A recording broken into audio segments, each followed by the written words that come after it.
Wind 300 at 16, runway 31 left, clear for land. Mirroring its impact on aviation, the COVID-19 pandemic has had a significant impact on airline companies.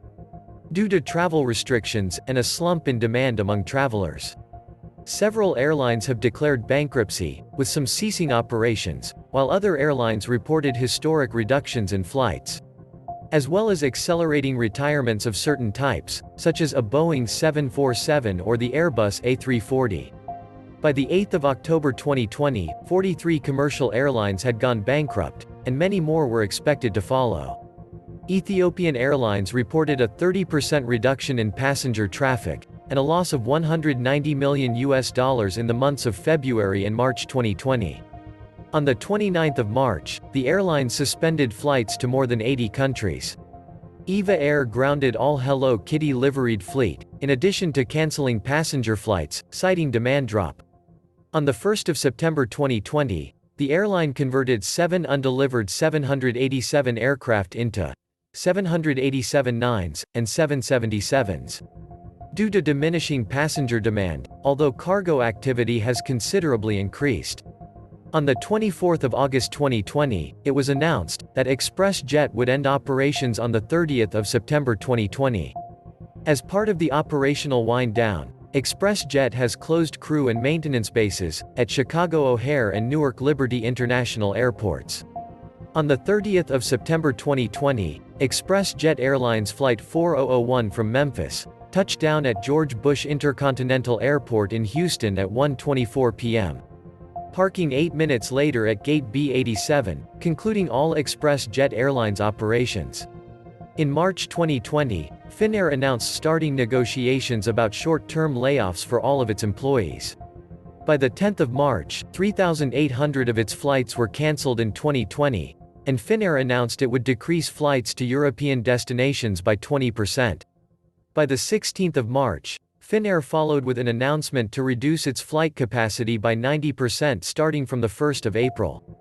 Garuda Indonesia laid off 180 contracted pilots in June, and furloughed 800 of its staff for at least 3 months beginning on the 14th of May. On the 17th of March 2020, Go Air suspended its international flights till further notice. On the 19th of August 2020, despite profits over the last 2 years, it was announced that Go2 Sky would cease operations on the 1st of September 2020, due to the pandemic. GoJet Airlines, who provides regional service for United Express, on the 4th of September 2020, announced only 250 out of nearly 600 active pilots would remain on staff full-time. The rest will receive either 0 hours of credit or furlough. On the 7th of February 2020, as the pandemic hit many airlines hard, Hong Kong Airlines announced it was cutting 400 jobs, 10% of the workforce, mainly pilots and cabin crew, and asked remaining staff to take 2 months unpaid leave or switch to a 3-day week. On the 18th of February 2020, HKA announced that it would suspend in-flight services such as food, drinks and blankets to help stop the spread of COVID-19. The next day HKA also announced they would be laying off 170 additional employees, mostly flight attendants. As of May 2020, all Inter-Caribbean Airways flights to all destinations have been cancelled due to the pandemic. On the 24th of March 2020, Interjet announced it would suspend all international flights due to the pandemic. The airline also temporarily reduced the salaries of its workers by 50%, to further cut down its debt. A substantial percentage of their fleet has also been repossessed, and grounded as of the 3rd of April 2020. The International Airlines Group, including British Airways, Iberia and Aer Lingus, announced a 75% reduction in passenger capacity for 2 months in mid-March 2020. CEO Willie Walsh remarked that, there was no guarantee that many European airlines would survive. As a consequence, Iberia chose to phase out all A340s before the end of the year, as well as deferring deliveries of new A350s and A320s. Japan Airlines reduced 96% of its international services through the 30th of June. JetBlue is cutting its capacity by 5%, and states the drop in demand is worse than after the 11th of September attacks. On the 11th of May, after receiving a special exemption, JetBlue suspended service until at least the 30th of June to 16 U.S. destinations, notably including airports in Chicago, the Dallas-Fort Worth Metroplex, Houston, Minneapolis-St. Paul, Philadelphia, and Portland, Oregon. Jet2 announced it was canceling all of its flights until at least the 17th of June 2020. Although it continues to operate repatriation flights for British citizens currently overseas. In response to the pandemic, on the 17th of March, Jetstar Asia announced that it would suspend all flights between the 23rd of March and the 15th of April, grounding all their planes and asking their staff to take leave. This suspension was extended first until the 18th of May and then until the 31st of May. On the 21st of April, Jetstar Asia announced that it would start some flights, but mainly to repatriate citizens and permanent residents to Malaysia, Philippines, Singapore and Thailand. Korean Air grounded 4/5 of its international capacity. In March 2020, La Company announced it will cease operations as of the 18th of that month, due to the pandemic. Operations are expected to resume on the 1st of June. Lufthansa grounded its Airbus A380 and Boeing 747 fleets, cut 90% of its long-haul travel capacity, and announced it would ferry older Airbus A320 family aircraft, 6 Airbus A380s, all Airbus A340s, Boeing 747s, and MD-11s to various aircraft boneyards to be decommissioned, put in long-term storage, or sold to other airlines. Lufthansa will also cease all Airbus A380 operations at its Frankfurt hub. It also stated it would only operate 20% of its intra-Europe flights. It later decommissioned its local discount flights arm Germanwings, and its leisure airline, Sun Express Deutschland. On the 11th of June, the airline announced plans to lay off 22,000 out of its 135,000 employees, with around half the layoffs being German workers.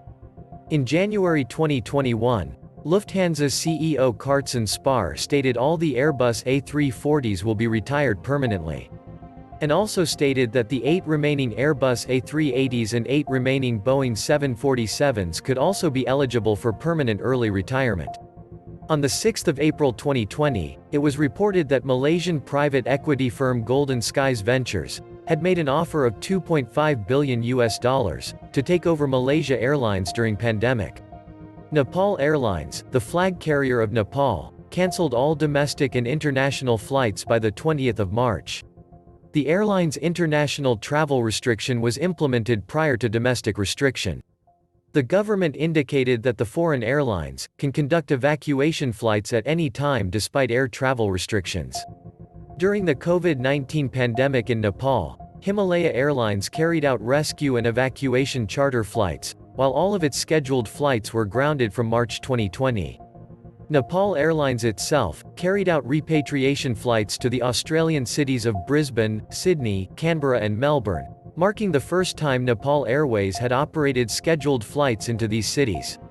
Norwegian Air cancelled 85% of its flights and temporarily laid off 90% of its employees.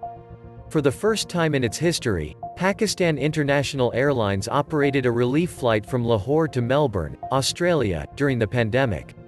Philippine Airlines cancelled 69 weekly flights to China and 17 weekly flights to South Korea, while exploring new routes to Australia, Malaysia and Indonesia to replace lost revenues. On the 18th of March 2020, Porter Airlines announced that they would suspend all flights from the 20th of March through the 1st of June, due to the ongoing pandemic. The shutdown was extended beyond this date several times, ultimately through the 7th of October as announced the 4th of August. Virgin Australia, Qantas and toll planes parked at Perth Airport.